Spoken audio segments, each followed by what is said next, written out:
Alors, bonsoir tout le monde.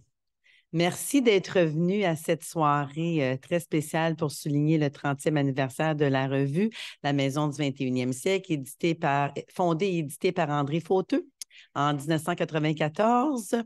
Alors, je crois que je connais la plupart d'entre vous, mais pour ceux et celles qui ne me connaissent pas, mon nom est Maryse de Palma. Là, j'ai le privilège d'être la conjointe de l'éditeur et maintenant responsable du service aux abonnés du magazine depuis que j'ai pris ma retraite comme psychoéducatrice il y a 3 ans. Alors, je remercie particulièrement les gens qui sont venus de loin. Il y a des gens qui sont venus de loin. Je remercie les gens qui se sont déplacés par des conditions un petit peu difficiles avec la neige qu'on a eue à Montréal, tout ça. Je remercie également Marie-Ève Bergeron, qui est chef des communications de la Maison du développement durable, qui nous accueille ce soir. Merci aussi à Daniel Perrault d'Énergie 3R qui nous offre les bouchées préparées par le restaurant Zinzin. Oui, Zinzin. Qui est juste à côté. Alors, si vous avez encore faim, vous pourrez aller déguster quelque chose, mais il nous reste encore plusieurs bouchées, plusieurs vins, donc gênez-vous pas. Pendant la conférence, pendant les allocutions, si vous avez encore une petite faim, n'hésitez pas à vous lever, à aller prendre des bouchées, un verre de vin, c'est correct, là. On fait ça en famille. Alors, rappelons qu'André aussi a organisé une conférence sur l'électricité solaire qui débutera à 19 h et qui se terminera à 21 h. La conférence va être enregistrée et pourra être visionnée gratuitement sur la chaîne YouTube de la Maison du développement durable. Alors, depuis 1994, j'ai eu la chance de voir ce beau magazine évoluer parce que j'étais avec André, ça fait presque 40 ans qu'on est ensemble, donc il y a 30 ans, j'étais avec André. Et j'ai vu ce beau magazine évoluer avec toute la passion, et j'insiste sur le mot passion et dévouement de son éditeur. Dans quelques minutes, André va vous présenter une rétrospective sur ses 35 ans de journalisme en habitation écologique et ça devrait se terminer vers 22 heures. Non, c'est une farce. parce qu'il y en a beaucoup à dire, mais il y a une conférence de toute façon. Alors, avant que André prenne la parole, on a 3 de ses collaborateurs qui ont tenu à lui rendre hommage et à parler des défis de notre temps en habitation. Alors, on va commencer d'abord par notre bonne amie Micheline Gaudreault, qui est ici présente, de Victoriaville. Micheline a cofondé le cabinet BGA ou Bourassa, Gaudreault et Associés avec son conjoint André Bourassa, qui a été président de l'Ordre des architectes du Québec de 2005 à 2013. André et Micheline se sont donnés comme mission de défendre le bien-être des gens et la durabilité des bâtiments. Ils se sont démarqués par leur conception éco-énergétique, utilisant des matériaux innovants, permettant notamment aux murs de demeurer au sec et donc à l'abri des moisissures. Puis on sait à quel point c'est important. André Bourassa a cofondé avec la MRC des Sources le rendez-vous des écomatériaux, un colloque annuel organisé depuis 2015 avec divers partenaires franco-québécois. Dans les années 1990, il fut notamment l'un des formateurs du cours d'investigateur en qualité de l'air intérieur organisé par la Société canadienne d'hypothèques et de logement. André a reçu la médaille du mérite de l'Ordre des architectes du Québec en 2019 après s'être mérité la médaille du mérite du Conseil interprofessionnel du Québec en 2017. C'est pas n'importe qui. Depuis sa retraite, si on peut appeler ça une retraite, n'est-ce pas? En 2021, c'est plus une retraite du cabinet. Après avoir pratiqué l'architecture pendant 40 ans, André est plus occupé que jamais. En collaboration avec l'organisme Éco-Bâtiment, il est co-auteur du livre Valoriser les bâtiments existants. D'ailleurs, il participe ce soir à la réunion d'un des 6 conseils d'administration sur lequel il siège et ne peut donc être avec nous. Donc, c'est pour ça qu'il nous tourne le dos ce soir. C'est lui qui est dans la diapo. OK, donc Micheline maintenant. On a parlé d'André, mais on va parler de Micheline. Et l'une En plus d'être membre de l'Ordre des architectes depuis 1800.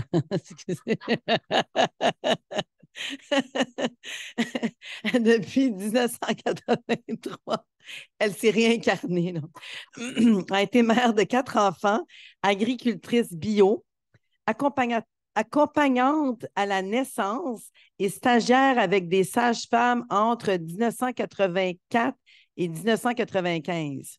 Donc, comme on sait aussi, la construction, c'est une naissance. Donc, elle a perpétué son travail aussi au niveau de la construction.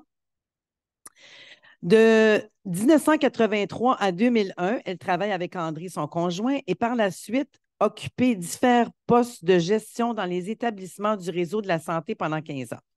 Elle a obtenu une maîtrise en gestion et développement des organisations en 2010. De retour à la pratique privée avec André en 2016, elle a dirigé le cabinet BGA à partir de 2019 jusqu'à tout récemment et organisé la transition avec les jeunes associés du cabinet pour prendre sa retraite après 43 ans de pratique professionnelle. Alors, applaudissons Micheline qui va venir nous donner son témoignage. Merci.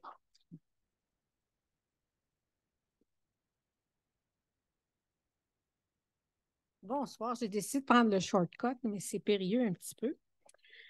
Alors, merci beaucoup de l'invitation, André, Maryse. Félicitations pour les 30 ans de la revue, André. C'est vraiment, je sais ce que ça a représenté d'efforts et comment tu as eu des moments épiques. Et j'espère que ce n'est pas terminé puis qu'on va avoir encore des belles collaborations et des beaux accomplissements. Alors, nous, ça fait plus de 30 ans qu'on se connaît. Ça fait depuis 1991, je pense, les premières fois où on t'a croisé.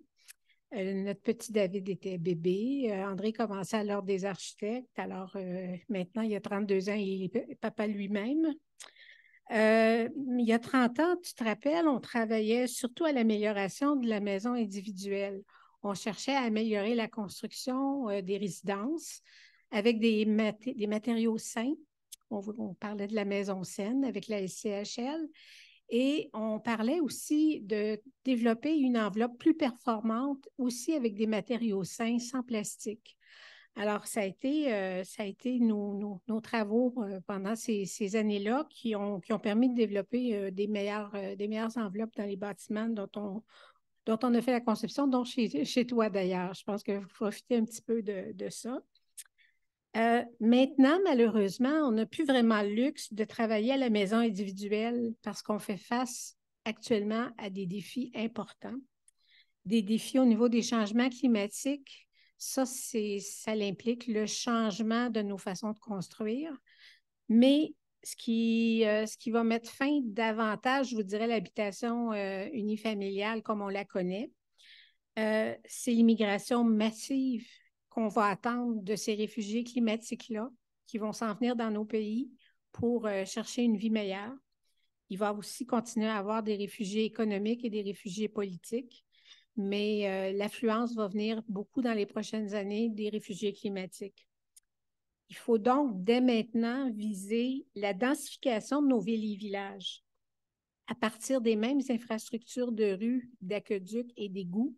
Il faut être capable de loger plus de personnes sur les lots qu'on a dans nos villes et villages. Et ça, il faut faire ça rapidement. Et il faut le faire de cette façon-là parce que déjà, on a empiété beaucoup sur notre territoire agricole et qu'on va avoir besoin de ce territoire-là pour produire de l'alimentation pour tous ces gens-là aussi qui vont être là parce que ça va s'assécher beaucoup ailleurs puis ça va produire beaucoup moins. Donc, c'est ce qu'on a en face de nous. Ce n'est pas dans les 5 prochaines années. On commence là à vous sentir les changements de façon plus importante, mais avant que ce soit le désastre, on a encore une chance effectivement de tourner un petit peu le paquebot là, pour que ce soit un peu moins pire. Les moyens qu'on a de densifier, il y en a 2 que nous, on pense. André est plus en ce moment sur une recherche au niveau des unités d'habitation accessoires sur les lots existants qui permettrait de rajouter de l'habitation individuelle, mais de doubler finalement la densité dans certaines petites villes où les terrains sont assez grands pour le permettre, tout en se connectant au réseau d'aqueducs et d'égouts existants sans augmenter véritablement la charge. Il faut penser que les maisons qui, autrefois, avaient six personnes dans 3 chambres à coucher, des fois, elles sont rendues que 4 personnes dans 3 chambres à coucher, alors on peut bien en mettre 2 dans la cour arrière, puis ça ne changera pas grand-chose sur le débit des égouts. Ça, c'est une façon qui permettrait aussi d'introduire avec de l'innovation. Puis là, André fait une recherche en ce moment avec un promoteur qui peut aménager des unités accessoires transitoires dans des lots sur des petites municipalités qui sont construits à partir de conteneurs et qui peuvent rapidement être mises en place et qui peuvent aussi être retirées du lot si jamais il y a un projet majeur, par exemple, de redéveloppement. Ça, c'est un autre aspect qu'on peut faire, c'est qu'on peut penser au redéveloppement aussi de certains quartiers de bungalows où la construction était désastreuse. On parle de ce qui a été implanté des années 70 et même 80 des fois, dont l'efficacité énergétique n'est pas au rendez-vous et qui ont pourri debout, comme on pourrait dire, là, que l'enveloppe était tellement plastifiée que de toute façon, quand on ouvre les murs, c'est de la moisissure qu'on retrouve à l'intérieur. Alors, si on est capable, à partir des mêmes rues, de redensifier, de construire des bâtiments, mais multifamiliaux sur ces lots-là, bien là, on pourrait peut-être aussi densifier de façon importante et rapide. C'est évident qu'il faut viser là des constructions qui vont être mieux faites, plus durables, éco-énergétiques et adaptées aux nouveaux défis climatiques qui s'en viennent, au changement climatique. Et il faut se dire aussi que l'habitation collective, par rapport aux unités accessoires d'habitation, elle va toujours demeurer beaucoup moins énergivore parce qu'au lieu d'avoir 4 murs et un toit dehors pour une unité, bien, finalement, on est entouré de nos voisins sur les côtés, au-dessus, en dessous. Et c'est quand même intéressant en prévoyant quand même une bonne étanchéité entre les logements pour éviter les odeurs vagabondes et pour s'assurer aussi de l'acoustique, de ne pas entendre tout ce qui se dit chez les voisins. C'est quand même intéressant là, de regarder ça.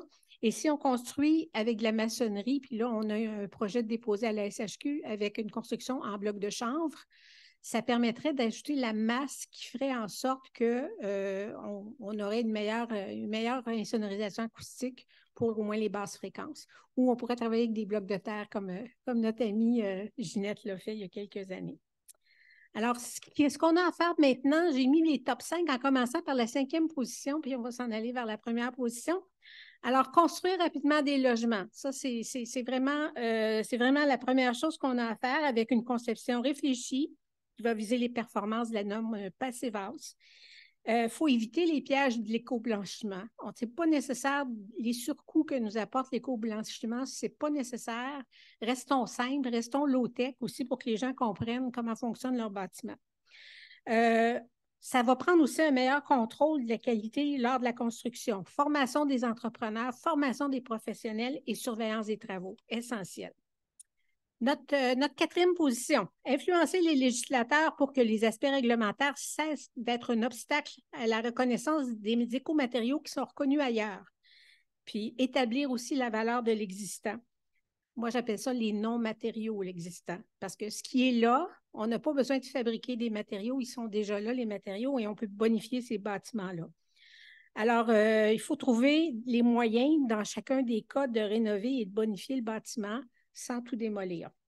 Ça permettrait de gagner beaucoup de temps si, effectivement, notre gouvernement reconnaissait les tests qui sont faits à l'étranger par des institutions crédibles sur les écomatériaux. Et on pourrait très rapidement pouvoir utiliser des matériaux biosourcés ou géosourcés qui sont maintenant admis en Europe et avec lesquels on construit des immeubles importants. Alors, même s'ils ne sont pas évalués avec les normes américaines, si ça fonctionne en Allemagne puis en France, ça devrait marcher ici. La reconnaissance de la valeur de l'existant, ça permettrait de réduire le bilan carbone et ce serait très, très important qu'on s'attarde à la décarbonation dès maintenant. Continuer l'amélioration des matériaux de construction. Alors, c'est sûr que depuis 30 ans, on travaille avec les meilleurs matériaux qui sont sur le marché, mais on aimerait ça aussi qu'il y en ait des nouveaux qui sont utilisés ailleurs et qu'on puisse utiliser. En ce moment, deuxième position, on avance vite, mais on s'en va dans le mur. Alors, les changements requis sont considérables. La mobilisation de la classe politique et de la population, ça demeure un défi, puis il faut que ça se fasse rapidement. Première position, constance et indépendance. Alors, je termine dans notre première position en disant merci à André Fauteux, parce que sans ton engagement et ta capacité d'enquêter sur des sujets sensibles et même électrosensibles, on n'aurait pas pu avancer, nous, comme professionnels, aussi vite que nous avons pu le faire. Tu nous as vraiment aidés à ouvrir des portes, à défoncer des portes, puis à essayer d'aller plus loin dans l'industrie. Tu es le premier influenceur, mais tu n'as pas les revenus à la hauteur de ce que ça devrait être pour toi. Là. Les influenceurs sur le web, ils gagnent pas mal plus. Mais on a besoin de gens comme toi actuellement sur la planète. Fait que lâche pas. Merci.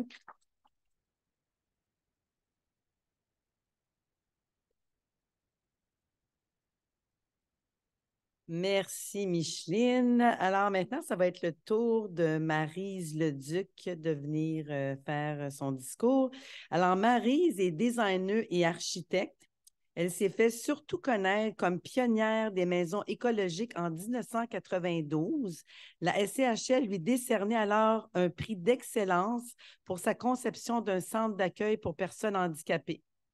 Dans les années 1980, cette boursière voyage en Europe où elle découvre divers aspects de l'architecture résidentielle saine et écologique, dont la géobiologie, la biobiologie et la géométrie sacrée appliquées par les concepteurs des grandes cathédrales. Formée au prestigieux cabinet d'architecture montréalais Cardinal Hardy, elle est la première de sa promotion à l'Université de Montréal en 1996 et remporte la médaille d'excellence de l'Institut royal d'architecture du Canada. Tout en élevant ses 3 enfants, elle décroche une maîtrise en histoire et théorie de l'architecture, puis fait sa scolarité de doctorat en aménagement et gestion du territoire. Maryse est également entrepreneur général, gestionnaire de projets et consultante auprès de promoteurs de maisons et appartements de villégiature écologique. 3 de ses créations ont récemment été honorées dans le cadre des Grands Prix du design, concours international créé par le magazine québécois Intérieur. Alors, à toi, Maryse.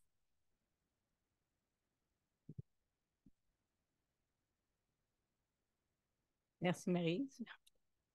Bonsoir à tous. Je pense que vous connaissez tous André, j'imagine. Est-ce que quelqu'un qui ne connaît pas André ici? Tout le monde connaît André. Bien, ça me fait plaisir de rendre vraiment un hommage de cœur à mon grand ami André, que quand on s'est croisés, c'est comme si nos missions se sont croisées. On était comme 2 passionnés par la santé, l'écologie, dans un désert total, si on parle par rapport à l'architecture. Je pense que ça remonte loin, ça vient d'un mode de vie, ça vient de valeurs. Et tous les deux, on a choisi d'aligner nos valeurs à un moment dans notre vie. C'est à peu près là où on s'est rencontrés. Par rapport à notre travail, d'aligner nos valeurs avec notre travail et notre mission, on pourrait dire. Et quand André travaillait à la Gazette, il y a eu, bon, pour ceux qui ne connaissent pas l'histoire, corrige-moi, mais travaillé à la Gazette, il a couvert une jeune fille qui avait un cancer par les champs électromagnétiques. Et ça a probablement été un déclencheur qui a fait qu'il a vraiment parti sa revue, qui a eu à cœur la santé. Et moi, un peu la même chose. La santé était toujours au cœur de... La santé, la longévité, le bien-être, ça a toujours été au cœur de mes valeurs. Et quand j'ai découvert l'architecture, ça a été un coup de cœur à 15 ans. Et j'ai travaillé donc avec Cardinal Hardy, différents bureaux, pour me rendre compte que à travers des voyages, que ça ne marchait pas, là, ce que j'étais en train de faire, là, des tours à côté de lignes à haute tension et tout ça. Ça disait non. Et là, je me suis dit, je n'ai pas le choix, il faut que je parte mon propre cabinet. Et c'est à peu près à ce moment-là, pour faire vraiment un travail vraiment aligné avec mes valeurs. Et c'est à ce moment-là qu'on s'est rencontrés et qu'on a pu partager nos passions par rapport à l'écologie dans un désert total, et total en lettres majuscules qui flash. Parce que moi, quand je rencontrais des fournisseurs, tu sais, je dis toujours, j'ai traumatisé mes enfants avec ça, la nourriture, n'importe quoi, tout ce que j'achète, lisez les étiquettes. OK? Les étiquettes, je mets tout ça dans mon corps? Non. Je mets tout ça dans ma maison? Non. Il y a une tête de mort sur la canne de scie, il y a une tête de mort sur des têtes de mort? Non. Tu sais, je mets pas. Parce que, puis, je dis toujours nos 3 pots, hein? C'est notre corps, nos vêtements et notre maison. C'est qu'est-ce qu'on met dans notre corps, qu'est-ce qu'on met sur notre corps et où on met notre corps, dans quel espace on met notre corps. Et l'impact que ça a, puis pas juste l'impact des matériaux, l'impact des formes, l'impact des couleurs, l'impact des champs électromagnétiques, qu'est-ce qu'il y a autour, la géobiologie. J'ai fondé l'Association québécoise de géobiologie parce que, à travers des voyages en Europe, j'ai découvert ça et j'ai dit, wow, c'est la base. Tu sais, les Romains, avant de construire une maison, faisaient peut-être un troupeau de moutons, ils regardaient si le foie était sain et ils étaient capables de dire le lieu est sain. Les cathédrales sont construites sur des ruisseaux souterrains parce que c'est des lieux, mais ce n'est pas un lieu pour habiter, donc, etc. Et je me suis dit, et quand j'ai fait ma maîtrise et que j'ai étudié les textes de Vitruve, bien, il y avait un architecte qui se promenait avec une baguette de sourcier pour trouver le site. Puis c'était des images comme ça. Puis je dis, tu sais, ça faisait partie d'abord l'implantation de la maison sur le choix du terrain, le choix du site, le choix du lieu. Pas pour rien que les plus grandes cathédrales du monde ne sont pas construites n'importe où et n'importe comment. Mais ça pour dire que donc, de toutes ces questions-là qui tournent autour de la santé, je dirais la santé et le bien-être, parce que la santé, on dirait que c'est comme plus le corps, hein, notre santé, ce qu'on mange, qu'on respire, tout ça. Puis le bien-être, c'est quelque chose d'un petit peu indéfini. Tu sais, qu'est-ce qui fait qu'on se sent bien? Bien, pour moi, c'est les proportions, la lumière, tu sais, les couleurs, l'harmonie, tout ce que ça dégage. Alors, donc, quand je disais, je renforce de rencontrer quand j'étais à mon propre compte, tous les fournisseurs, bien, je les challengeais parce que je disais, ben là, ça, c'est pas écologique. Moi, mais là, je me faisais traiter voyons donc, là, tu sais, mais ça, c'est il y a 30, ça fait longtemps. Il n'y avait rien. Ça n'existe pas. Ça n'existait pas. Il fallu quand j'ai fait maison, les centres d'accueil pour handicapés, je faisais venir il n'y en avait pas de peinture saine, sans un paquet de produits chimiques. J'ai fait venir d'Allemagne, mélanger les pigments moi-même. Puis c'était un centre pour enfants, vraiment une maison solaire patient, un centre d'accueil, en fait, pour enfants écologique pour enfants. Et puis, avec un solarium au sud. Et puis, j'ai toujours eu les commentaires que les enfants étaient donc plus calmes dans cette maison-là. Il y avait du bois, elle avait été implantée, vraiment bien implantée au bon endroit, le solaire passif, les matériaux, les proportions aussi. Je travaillais beaucoup avec les proportions. J'ai travaillé avec le carré dans le carré, parce que le carré, c'est la stabilité. Fait que pour les enfants, c'est toutes des petites choses que ça a l'air ésotérique, mais ça marche. Parce que les enfants, ça les calmait, ça les grandait. Fait que c'est toutes ces folies-là qu'André et moi, on pouvait partager parce qu'on se parlait à ce moment-là. On avait l'impression d'être une succursale de la CHL parce qu'on répondait, nous, on se parlait parce que c'est tout ça, hein? Oui, ah non, ah quoi, regarde, j'ai découvert ça. Fait que ça, il y a une période où c'était la seule personne à qui je pouvais parler, dans le sens de ces sujets-là. Puis sans me faire regarder avec des yeux de bizarre et de tout ça. Et donc, on a beaucoup partagé. Puis quand je disais, on avait l'impression d'être une succursale de CHL parce qu'il y a beaucoup de monde qui nous appelait. Et André me les référait, ou moi, j'ai relancé ça jusqu'au point où on s'est dit, à un moment donné, bon, on le fait par passion, parce qu'on y croit, puis parce que c'est notre façon c'est notre contribution par notre passion, notre mission, mais on se rejoignait là-dessus. Et je dois dire, quand je regarde ça vers le passé, là, que je pense qu'il faut dire que André, c'est un être humain exceptionnel, dans un grand cœur, une grande générosité. Je ne peux pas dire que j'ai rencontré personne dans ma vie qui a une si grande générosité, cœur, que il croit, il a ça à cœur. C'est vraiment dans ses valeurs, dans ses missions. Il le vit à 100%. de créer des lieux sains et je pense qu'on avait, on avait dans le fond la même mission d'élever. Moi, c'est ce que je m'étais dit à un moment donné, d'en dire, je me lance là-dedans, là, c'est ça que je veux faire, c'est d'élever la conscience des Québécois, la conscience écologique des Québécois, parce que c'était un mot qui n'existait même pas si c'était dans le dictionnaire à cette époque-là, en tout cas. Ça ne voulait pas dire grand-chose.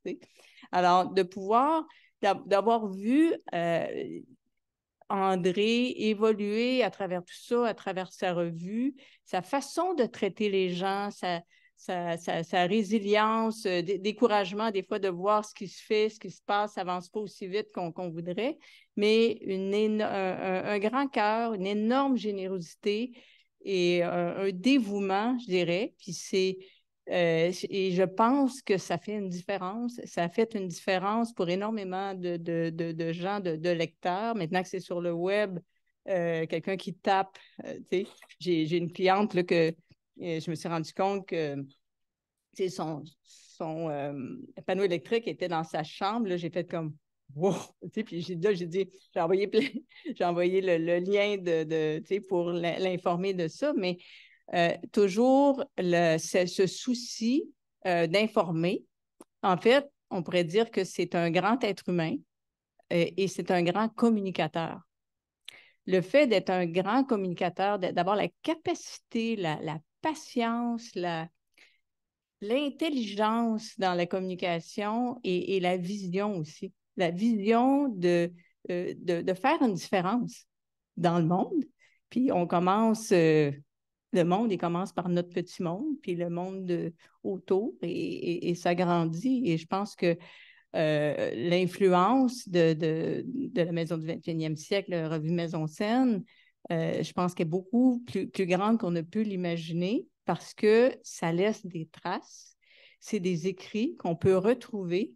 Et moi, j'envoie toujours les gens d'aller fouiller, d'aller voir et de s'abonner. Puis j'ai distribué depuis, ça fait 30 ans, je fais des salons, là, un nombre de revues. Puis j'étais un peu une ambassadrice de la revue de René en disant, là, c'est quoi, c'est-tu vos projets? Non, non, non, c'est une revue, c'est des maisons écologiques. Puis lisez ça. Puis, OK. Mais je pense que, donc, ça porte fruit et quand on regarde aujourd'hui où on en est, bon, c'est sûr que tu parlais de, bon, on va dire en anglais, greenwashing, l'éco-blanchiment. Je pense qu'André a énormément contribué au contraire de l'éco-blanchiment, c'est-à-dire à l'authenticité de la démarche. Donc, merci André pour ton amitié. Puis ça me fait rire quand je voyais la cathédrale, parce qu'on est allé avec Micheline et André à un voyage en France là, pour les deux André, c'est ça, les deux André Bourassa et André Fauteux, sur un truc santé. Hein?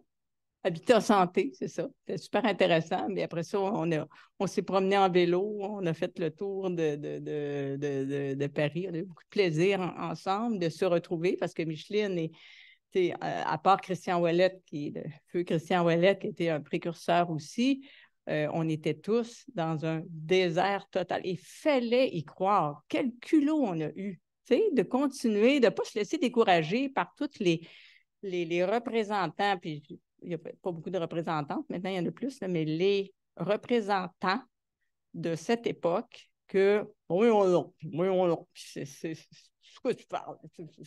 Puis des mononcles, puis c'est ça. Mais bon, tu sais, mais de les amener à réfléchir autrement et moi, je l'ai pris à cœur de ne pas juste me laisser intimider par toutes ces attitudes-là, mais de les éduquer. Alors, donc, un merci énorme et je pense que ça va laisser des traces dans tout, dans le futur. Tu as semé plein de graines qui maintenant, c'est des forêts, et des champs et des forêts qui poussent. Et pour terminer rapidement, il va me rester 1 minute avec ma vision. Bien, pour moi, construire en 2023, si ce n'est pas écologique, aussi bien pas le faire. ça n'a aucun sens de ne pas faire une maison éco-énergétique. Puis oui, ça coûte plus cher. Ben oui, mais construis plus petit, plus de qualité que des maisons, une grande maison avec des pièces vides, sans âme, non utilisées, des pièces vides. C'est le principe numéro 1 du feng shui, c'est que ça soit que chaque espace soit vivant. C'est comme faire l'épicerie. Ben oui, ça coûte plus cher bio. Ben oui, mais achète moins de cochonneries, achète moins d'affaires. Ça coûte moins cher, tu sais, quand on cuisine puis quand on utilise des bon, tu sais, fait que c'est une question de vision. Et je pense que pour moi, la vision d'une maison écologique, c'est une maison où il y a la santé, il y a le bien-être, il y a la beauté. Puis la beauté, ça fait partie de l'équation. Parce que quand c'est sain, c'est beau, quand c'est beau, tu sais, c'est tout un ensemble d'amener la nature dans l'architecture. Et je pense que, André, ta contribution dans toute cette vision-là est énorme. Et je pense que pour moi, il n'y a pas d'avenir sans une conscience écologique du geste qu'on pose. Et je pense toujours, quand j'ai vu une maison à Québec d'un de mes ancêtres qui avait 500 ans, qui est encore là, je me dis maintenant, tu sais, je commence par 250 ans. Quand je commence un projet, je dis c'est au moins, il faut que ça dure 250 ans, minimum. Si ça dure 250 ans, ça va en durer 500. Tu sais, il y a des bonnes chances. Donc, vraiment, la vision de la durabilité, la vision de on ne fait pas juste quelque chose pour patcher, mais de mettre de la qualité qui va faire que ça va être durable, ça va être encore là dans 250 ans et peut-être dans 500. Merci beaucoup, André. La...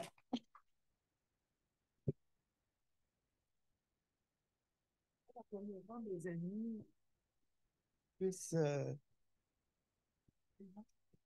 Toute la gang. Vraiment, merci. C'est de grandes amies, ça me touche beaucoup. Là, vous avez pu se déplacer ce soir. C'est plaisir d'être là, André. Oui. OK. Peut-être que dans 10 ans, on va fêter le 40 ans. Oui. OK.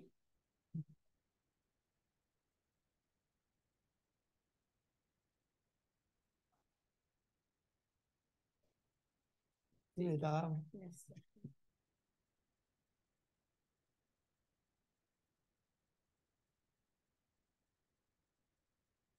Alors, merci Maryse pour ce beau témoignage. J'avais oublié de vous dire que, en fait, Maryse et André ont travaillé ensemble pour le plan de notre. Oh non, je ne suis plus là. En tout cas, pour le plan de notre maison. Ce que vous voyez avant, le salon que vous avez vu, puis Maryse, puis nous, c'est elle qui a conçu le plan de notre maison avec l'aide par la suite d'André Bourassa. Alors maintenant, un dernier témoignage par visioconférence. Pas par visioconférence, mais par. C'est ça. C'est par vidéo. Alors, je vais vous présenter Emmanuel Cosgrove.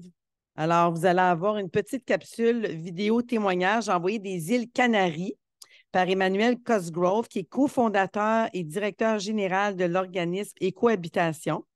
Diplômé en études environnementales et développement international, avec une décennie d'expérience pratique en rénovation et en construction écologique, il dirige aussi l'entreprise Évaluation et Cohabitation qui livre la certification LEED Canada pour les habitations et a fait du Québec le leader canadien en la matière. En 2016, cet évaluateur LEED senior fut sacré champion du bâtiment durable par le Conseil du bâtiment durable du Canada pour avoir contribué à assainir et à verdir nos habitations. Prêchant par l'exemple, il a obtenu la première certification LEED platine au pays pour l'agrandissement de sa résidence familiale en 2007.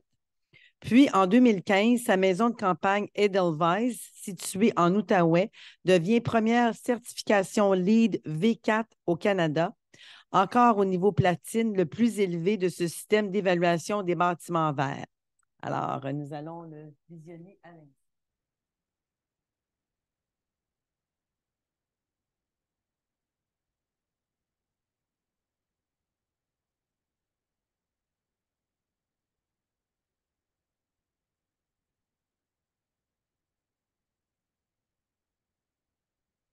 Bonjour à tous, je m'appelle Emmanuel Cosgrove, je suis le directeur et cofondateur de l'organisme à but non lucratif Écohabitation.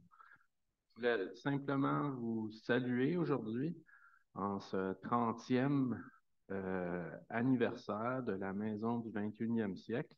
Je me rappelle ma première copie en papier blanc, je crois, que ma mère m'avait apporté à mes études en environnement en Ontario en 1994.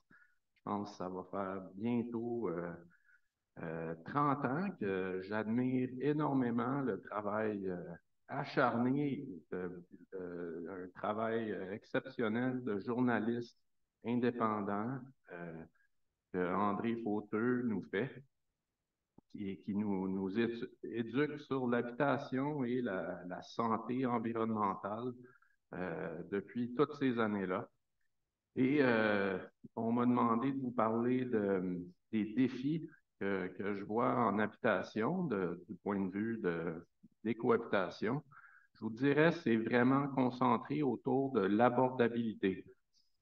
On est à un point où les jeunes ne peuvent plus accéder à la propriété, où on doit repenser notre modèle d'habitation au grand complet parce que les prix représentent un fort pourcentage de nos revenus et la majorité des personnes qui n'ont pas encore de propriété pourront probablement pas y accéder. Et je pense que ce que ça nous dit, en gros, c'est que notre modèle, notre volonté d'avoir une maison toute à nous, avec un petit terrain, avec une petite clôture blanche autour, et chose du passé. En gros, on est des êtres extrêmement individualistes au Québec et en Amérique du Nord en général. Et notre idée d'une habitation, c'est en fait une maison. Et on a beaucoup de difficultés à vivre ensemble et à proximité.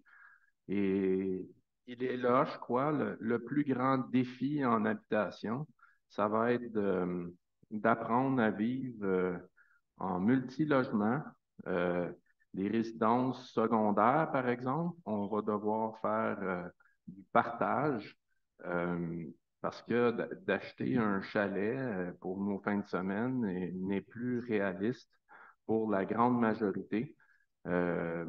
Mais quand on met les ressources en commun, tout peut devenir possible. L'habitation jumelée, les logements étagés et des logements en cohabitat, par exemple, des coopératives d'habitation, le logement social en général, c'est vraiment là où on voit un potentiel pour que les Québécois puissent vivre bien et en santé à la maison. La maison unifamiliale est chose du passé au niveau des ressources, au niveau de la quantité de matériaux qu'on doit utiliser pour faire 6 côtés d'un bâtiment plutôt que 4 quand on est jumelé, ou même moins quand on est en multilogement étagé. Donc, je pense qu'il y a beaucoup de défis sur l'insonorisation au niveau des contrats légaux pour vivre ensemble à proximité sans chicane, en gros. J'adore tout ce qui est cohabitat, où on met en commun pas seulement une copropriété, mais également des espaces partagés, des espaces intérieurs et extérieurs partagés. Et mettre des ressources en commun veut dire qu'on peut vivre bien avec moins d'occupation du territoire, premièrement, et deuxièmement, avec moins de ressources premières et surtout beaucoup moins d'énergie pour l'opération.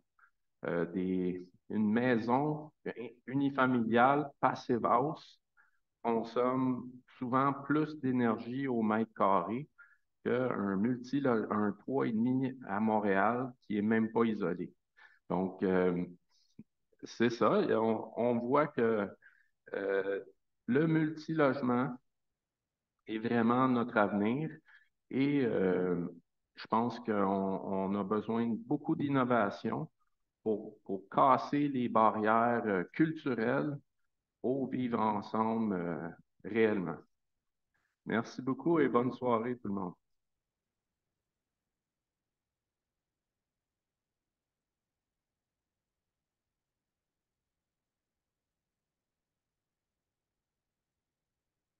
Alors, enfin, après ces beaux hommages, que dire de plus qu'André Fauteux, mon partenaire de vie depuis 40 ans, bachelier en sciences politiques et diplômé en communication. En 1988, il termine premier de sa classe au diplôme de deuxième cycle en journalisme à l'Université Concordia. Il est alors embauché comme reporter stagiaire par le quotidien de Gazette, où il s'intéresse déjà à la santé et à l'environnement. Il découvre ensuite les maisons saines et écologiques chez Habitabec, un hebdo où il travaille à temps plein pendant 5 ans. Simultanément, il collabore avec plusieurs médias, dont le magazine Guide Ressources et le quotidien La Presse, avec lequel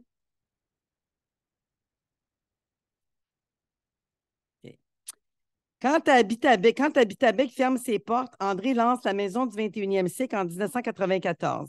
D'abord une infolettre, cette publication devient un magazine très apprécié qui, à son sommet, comptera jusqu'à 100 pages. C'est avant que Google et Facebook ne déclenchent la crise des médias en s'accaparant une énorme part de leurs recettes publicitaires.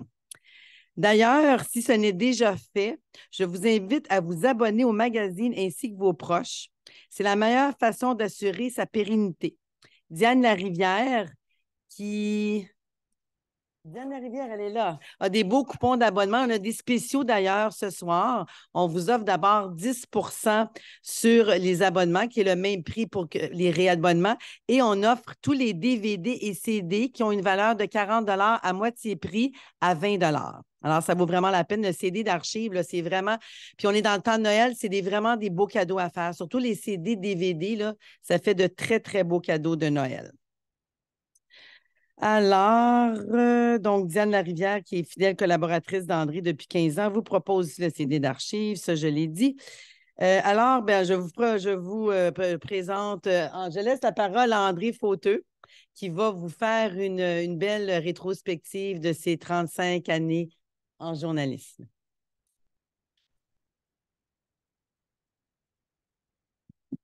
Merci beaucoup. Comme ceci, vous m'entendez?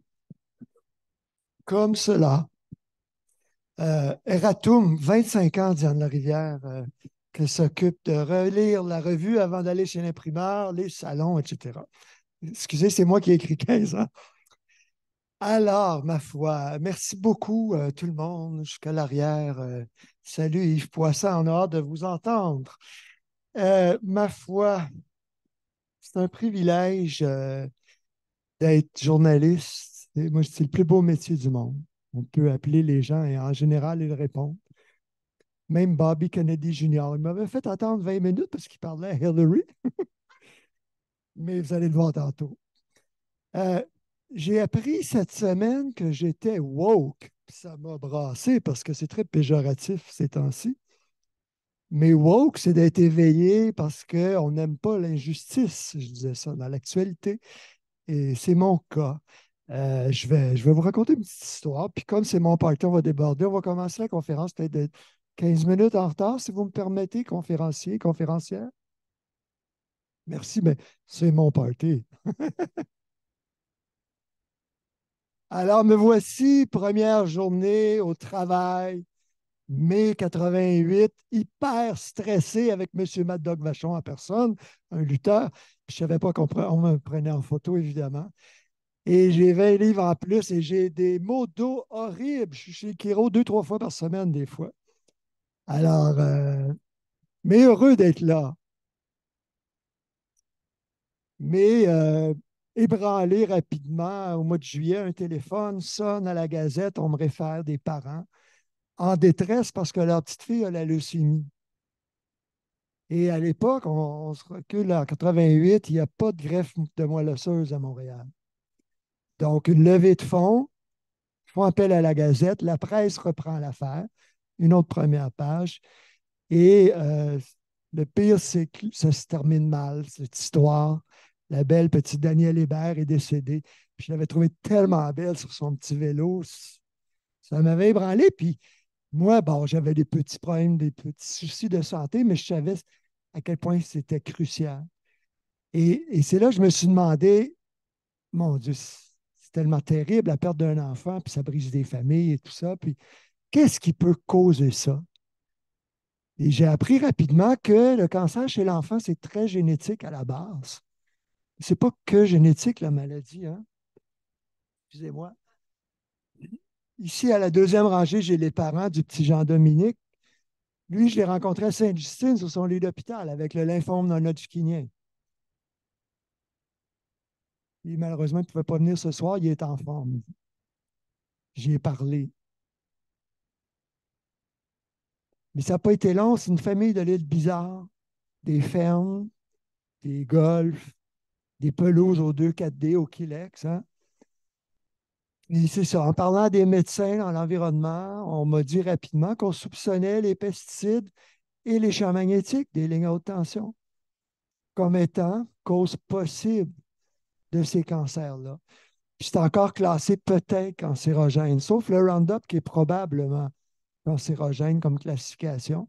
C'est presque avéré comme le tabac et l'amiante et tout ça. Donc, déjà en 89, je m'intéressais aux études qui avaient été faites sur la leucémie et les lignes à haute tension. Et puis, ça me prendra un écran devant moi. Vous m'excuserez, je vais me retourner pour savoir de quoi je parle. Mais c'est ça, j'ai eu vraiment le privilège de rencontrer plein de médecins de l'environnement. Ça, c'est des médecins qui sont tombés malades très souvent ou des médecins qui œuvrent en santé publique, qui sont épidémiologistes, ils regardent la biostatistique, les risques de maladies avec les facteurs de risques environnementaux et autres. Et donc, la génétique charge le fusil, mais c'est le mode de vie, la pollution qui tire sur la gâchette, qui fait déborder le vase.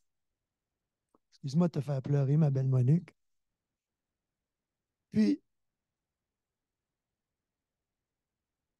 j'ai une connaissance aux États-Unis qui a déjà conseillé Bill Clinton sur la pollution chimique. Elle s'appelle Deborah Davis. Puis elle me dit, on est la bête puante dans les parties, nous, quand on parle de pollution. Elle a écrit plein de livres. Après les polluants chimiques, elle a écrit plein de livres sur le cellulaire et le cancer. C'est plate, hein? On fait peur au monde, le bonhomme 7 heures. Moi, on m'a déjà traité d'alarmiste, mais quelqu'un m'a dit, ben, la situation est alarmante. Une personne sur deux, hommes, va avoir le cancer dans sa vie. Les femmes, ça s'en vient aussi. Puis les enfants, les maladies chroniques aussi, c'est 50% des enfants qui ont une maladie chronique qui n'est pas normale. Il y a 100 ans, ce pas comme ça. Il y a 50 ans même, ce pas comme ça. Alors, la bonne nouvelle, c'est qu'on peut agir et il y a des millions de témoignages heureux.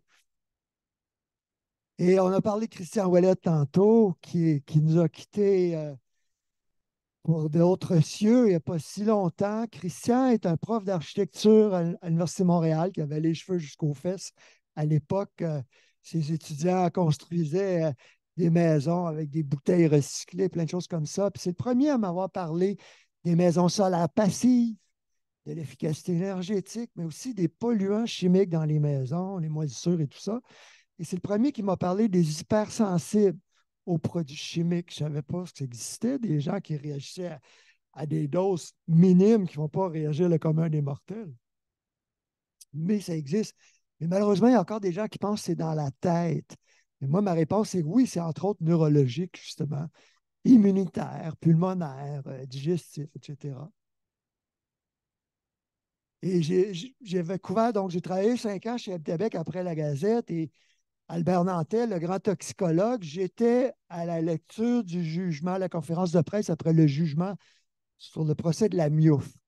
UFI, c'est Urea Formaldehyde Foam Insulation, la mousse isolante du réformaldehyde, qu'on a giclé dans des dizaines de milliers de maisons au Canada à cause de la crise du pétrole des années 70. Cet isolant a été interdit par Santé Canada en 1980. parce que dans certains cas, il avait été mal installé. Il y a des gens qui sont tombés malades, ils ont été obligés d'arracher l'isolant par la suite. C'était le plus long procès du droit civil au Québec, à l'époque, du moins, et les victimes ont perdu. Et Albert Nantel était scandalisé parce qu'il disait que le juge avait demandé une preuve, un fardeau de la preuve digne d'un procès criminel, c'est-à-dire des preuves hors de tout doute.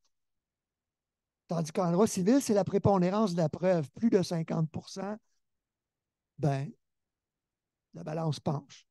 Comme aujourd'hui, les changements climatiques, il y a encore des écolos sceptiques.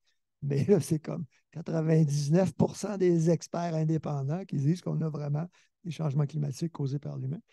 Tout ça pour dire que je pourrais épiloguer très longtemps, mais aujourd'hui, c'est malheureux. M. Nantel est un de ceux qui a signé un rapport disant que c'est dans la tête l'hypersensibilité chimique. Il y a 1 an ou 2. Il a été ramassé par plusieurs sources, mais c'est le stress. C'est un choc post-traumatique. Ben, c'est drôle, les animaux et les bébés, ils ne sont pas stressés, ils n'ont pas eu de traumatisme, mais ils sont en meilleure santé dans les maisons saines. Hein? C'est quel hasard. Et donc, je me suis rendu au département de la recherche, la SCHL, au début des années 90, pour parler de biobiologie. Micheline et Marie se connaissent bien, la bioconstruction de l'école allemande. Construire 100% naturel, se rapprocher de la nature le plus possible. Pas trop d'émoissures et de l'amiante naturelle aussi, là, quand même, on s'entend. Mais on prend du mieux. Donc, je suis allé voir les chercheurs, puis là, parler avec eux. Et en quittant, ce grand bonhomme, Chris Ives, Christopher, un Écossais, ingénieur en mécanique de son métier, m'a dit, André, connais-tu notre bibliothèque de la SCHL? Et c'est là que je suis devenu un peu le porte-parole de la SCHL. J'ai travaillé beaucoup avec eux. Mais je parlais toujours des publications, des recherches extraordinaires parce que un de ses collègues m'avait dit qu'après que les victimes de la MIOF aient perdu ce fameux procès, ça a été un peu scandaleux parce qu'on savait que ces personnes-là avaient vraiment souffert. Mais Girard, le caricaturiste de la presse, ridiculisait le gouvernement en disant qu'on allait miouffer les Russes à l'époque et tout ça. Puis ça n'a pas été bon pour les relations publiques de la SCHL. Et leurs avocats leur ont dit, ben, dorénavant, vous avez quand même un devoir au moins moral d'informer la population quand on pense, hein, 50% plus un des experts disent que c'est peut-être ou probablement dangereux, informez donc les gens. Et c'est ce qu'ils ont commencé à faire avec des publications extraordinaires. Entre autres, sur les moisissures, les Européens sont tombés sur le derrière quand ils ont vu les publications sur les moisissures de la SCHL. Moi, j'ai commencé avec les matériaux sains. Ah ben ça, c'est 8 ans plus tard. La SCHL m'a formé pour former les employés de Réno Dépôt en rénovation saine. Mais entre-temps, il y a eu ce concours de la Maison Saine que Christopher dirigeait. Et je ne me souvenais pas, mais Avi Friedman ne pouvait pas être avec nous ce soir. Ce grand professeur d'architecture de McGill était président du concours national. C'est lui qui a co-conçu la maison évolutive. Ma sœur et beaucoup d'entre vous avaient vécu dans ces maisons étroites, en rangée, pas cher, mais lui disait 35 le pied carré, tu n'as fini pas de suite, puis ça évolue. 35 le pied carré, aujourd'hui, c'est 10 fois plus cher, tout inclus. Mais c'était pas mal mon coup de cœur, la biobiologie et les maisons saines de la SCHL. Et là, ben, moi, j'ai été formé à Concordia, puis à la presse, à la Gazette. J'étais pigiste à la presse aussi, mais je cherchais des bonnes nouvelles. Puis là, j'ai reçu une enveloppe brune un jour. Ben, il n'y avait pas d'argent dedans, je vous rassure. C'était un rapport écrit par des consultants externes de la SCHL qu'on allait appeler le guide des matériaux sains. Et puis, ben là, ça faisait 2 ans que les lobbies faisaient pression sur la SCHL pour ne pas le publier. Puis ils diluaient le contenu. Fait que là, ils l'ont envoyé à photo, puis je l'ai publié dans la presse et ensuite dans une nouvelle publication qui s'appelait La Maison du 21e siècle, parce que Habitabec est tombé en faillite après 5 ans. Et là, j'ai eu l'idée folle, je ne savais pas dans quoi je m'embarquais, de lancer un newsletter, 4 pages, 12, 16, 20, 24, 32, en m'inspirant des infolettes américaines que je lisais. Energy Design Update et puis Indoor Air Quality Update, même Microwave News sur les ondes. Et puis là, je pensais que des centaines d'architectes et de constructeurs allaient s'abonner. J'ai eu un beau chèque d'Hydro-Québec de 150 à l'époque, parce que c'était plus cher pour les corporations. Mais ça a été vraiment le public qui me lisait dans la presse, à Habitabec et ailleurs qui m'ont suivi. Et quelques années plus tard, le fameux guide est sorti. Et un autre guide, maison modèle pour hypersensibles. J'ai même aidé la SCHL à trouver un endroit. Ils l'ont mis dans un stationnement d'hôpital à Ottawa, la maison modèle. Mais ce qu'il faut comprendre, c'est que c'est le gros bon sens. On assainit l'environnement et quelle surprise, les gens vont mieux. Hein? Alors, c'est ce que la SHL a découvert avec les hypersensibles et ce qu'ils ont vraiment véhiculé pendant toutes ces années. Et ici, c'est votre devoir ce soir, s'il y en a un seul, c'est de télécharger le rapport Sabotage hormonal, pondu par le Réseau des femmes en environnement du Québec, entre autres l'Université du Québec, tout sur les polluants chimiques, les perturbateurs endocriniens, pourquoi nos hormones vont si mal et tout ça, tous les produits de consommation, parce que ce n'est pas les matériaux aujourd'hui qui nous rendent aussi malades que les savons chimiques dans nos maisons. Et la SCHL a au moins eu le culot de dire que ce guide-là est pour les hypersensibles. C'est qui? Ben, tous les fœtus, tous les bébés, toutes les femmes enceintes, toutes les personnes âgées, tous les malades. Ben, la sommité de Jim White de la SCHL disait ben, c'est au moins 80 des maisons qui ont une personne comme ça. Et je vais vous apprendre une autre chose, nous vieillissons tous de jour en jour. Donc, on se dirige vers plus de sensibilité environnementale. Et malheureusement, c'est souvent les pesticides, les pesticides, entre autres, mais les moisissures, premier déclencheur des intolérances, et puis ça, il y en a dans au moins 30 des maisons qui ont des moisissures, hein, petites ou grandes quantités. Ici, évidemment, on ne peut pas lire le rapport du Dr. Barron, mais c'était les interviews avec ses patients, et puis 9 sur 10 se sont sentis mieux en rénovant leur maison ou en achetant une maison saine. Des gens qui étaient très, très, très malades, là. Donc, le vase déborde, le baril déborde parce que, bon, en fait, il n'y en a pas des dizaines de polluants. Il y a des milliers de facteurs qui peuvent nous rendre malades, même les émotions. Hein. Les commotions cérébrales, c'est une des premières causes. Le monoxyde de carbone, les pesticides, les métaux lourds. La liste est très longue. Les médicaments, des fois, des erreurs médicales, des choses comme ça. Mais il faut commencer quelque part. Et on peut agir. C'est la bonne nouvelle. Et la première chose, c'est vraiment d'assécher nos maisons. Vous vous rappelez du docteur Albert? Il m'avait appris un jour qu'il avait été empoisonné dans son bureau par des moisissures, puis il en est décédé. Il était convaincu que c'est ça qui avait causé son cancer. Et c'est malheureux parce que c'est toujours à recommencer. Quand Maryse et Micheline parlent de murs qui respirent et qu'on riait de ça, hein, au conseil de l'enveloppe du bâtiment autrefois, ben aujourd'hui, tout le monde qui est à l'avant-garde parle de murs qui respirent, de murs qui diffusent la vapeur, qui permettent d'assécher le mur si jamais il y avait infiltration d'eau ou dégâts d'eau. Donc, c'est une des choses sur lesquelles il faut travailler encore aujourd'hui. Et il y a eu cette dichotomie-là. Mon neveu, le fils de madame, moi, je suis journaliste, donc je rapporte les deux côtés de la médaille. Alors, il y a des gens en biobiologie, en bioconstruction qui ne veulent pas de ventilation mécanique, puis des gens qui font des maisons Novoclimat R2000, qui rient des maisons naturelles où on parle de faire respirer les maisons naturellement. Ben, en fait, il y a des maisons à l'autre paille qui ont des échangeurs d'air. Dans notre climat, ce n'est pas évident, sauf chez Ginette Dupuis, qui a une maison avec 5000 blocs de terre, je crois, Ginette. Elle, elle a une grande maison, ils sont deux dans une très grande maison. Ça dépend du volume d'air que vous avez dans votre maison et quelle est la charge de pollution que vous générez, évidemment, mais si on a un bon ventilateur récupérateur de chaleur bien conçu, bien installé, bien entretenu, ce que Maurice Charney, notre doyen des inspecteurs, va vous dire, c'est jamais bien conçu, bien installé, bien entretenu, malheureusement. Donc, il faut qu'on applique la science du bâtiment qu'on connaît depuis la fin des années 80, R2000, c'est en 82 en fait. Et c'est pour ça qu'on a déjà comme Diane Bastien qui prend le relais, qui va nous parler tantôt de diverses choses. Oui, dans 10 minutes ou 15 minutes. Mais quand c'est bien fait, les gens prennent du mieux. Il y a moins de médicaments pour l'asthme, entre autres, dans les maisons en 2000. Et donc, 60 une étude danoise, 60 moins d'usage de médicaments contre l'asthme quand on échange l'air avec de l'air frais. Ça déshumidifie les maisons en hiver. Et j'espère qu'au jour, on n'aura pas l'air de ça dans nos maisons. Mais Maurice, mon grand ami, urbaniste et architecte, 50 ans, je pense, il est encore dans les échelles, à son âge vénérable, encore en train d'inspecter les maisons pour éduquer les gens. Il m'avait présenté cette dame, son, son mari enseignait à McGill, est en train de mourir parce qu'ils ont fait tomber des murs à côté de chez toi, Loulou, proche à l'époque sur Sherbrooke. Ils rénovaient des vieux bâtiments, un vieux bâtiment pour faire des condos, puis faisaient tomber des murs en amiante, sans protéger les gens. Évidemment, les logements ne sont pas étanches.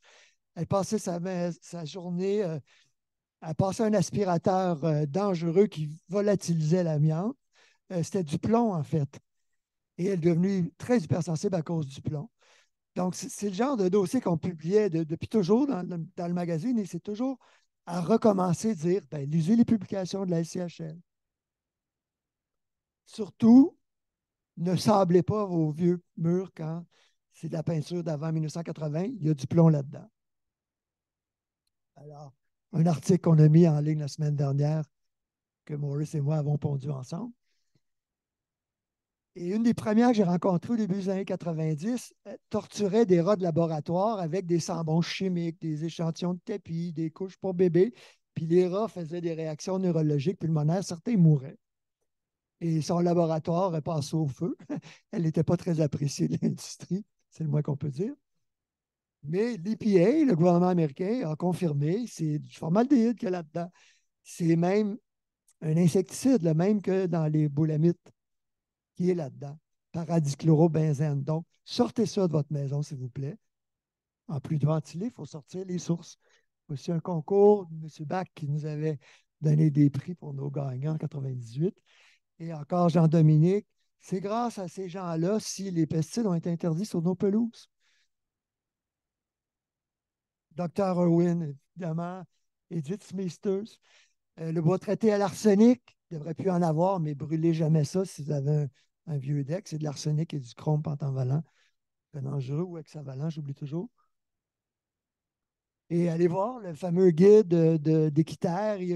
On m'a dit qu'ils veulent le mettre à jour, mais il est encore excellent. Toutes les solutions pour éviter les pesticides dans nos maisons et sur notre terrain. Téléchargez le guide pratique des trucs et conseils. Et ben, comme je disais tantôt, le prix des maisons a augmenté un petit peu, évidemment, aujourd'hui. Puis voici la maison qu'on s'est fait construire en 98, il y a 25 ans. On est chanceux. On l'a payé. Et le plus important, c'est le test d'infiltrométrie. Si vous n'avez pas une maison homologuée Novoclimat où le test d'infiltrométrie est gratuit pour tester l'étanchéité, payez-vous ce test-là. C'est la meilleure chose pour protéger la pérennité du bâtiment, pour éviter qu'il pourrisse, mais aussi votre santé, évidemment, parce que quand l'air chaud et humide migre dans les murs, ça condense sur les matériaux froids. Nos maisons pourrissent à petit feu à cause de ça. Donc, l'étanchéité des bâtiments, ce n'est pas dangereux, c'est essentiel. On ne veut pas que la pluie rentre, entre autres, dans nos murs. Et ben, l'amour, l'histoire d'amour se poursuivait. Quand il y a de l'harmonie dans un couple, un chantier, ça va bien. Je peux en attester. Et puis, bon, toutes sortes de sujets passionnants.